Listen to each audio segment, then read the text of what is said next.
Take care of your computer. If you drive a car or truck, you make sure it has a regular oil change, you take all the accumulated junk out of the inside, hopefully, and you get it serviced at regular intervals. For those of us who work on the internet, it is essential we remember to treat our computers to a good clean out and service regularly. There is nothing scarier than turning on a computer and finding out something has gone wrong with it. It happened to me a couple of months back, and I'm glad I'd done one important thing before my old gas-powered computer finally popped its clogs. I purchased an external hard drive. One of the best things anybody can get when working regularly on a computer is an external hard drive. These things are ridiculously cheap, just look on Amazon.com. You can get some external hard drives that will take up to 5 terabytes of information. That's a vast amount of stuff you can transfer to your external hard drive. Your data should not be trapped inside your main computer. If you don't use the majority of that information regularly, transfer it. Working on the internet for most people involves research, and sometimes we get lead down paths and onto dubious websites. Reliable antivirus software is essential, as is an anti-malware program.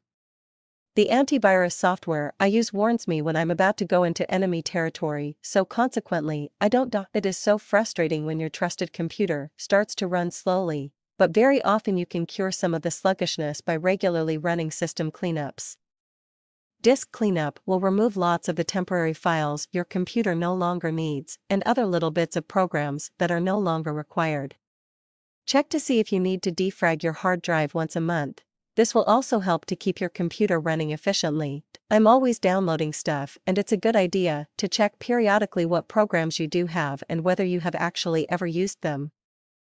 I check all the programs on my computer once a month, and if I've never used them, I delete them and run defrag afterwards if necessary.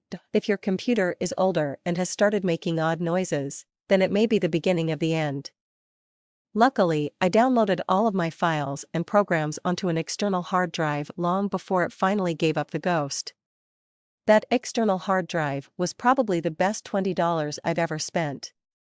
I recommend everyone gets one if they don't have one already. Computers last around 3 years before they become outdated and obsolete.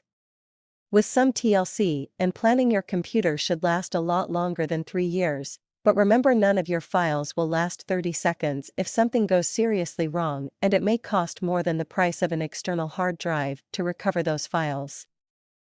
It happened to me many years ago with another computer, and I wasn't able to recover anything from the hard drive. It was a disaster. Don't take your computer for granted, look after it.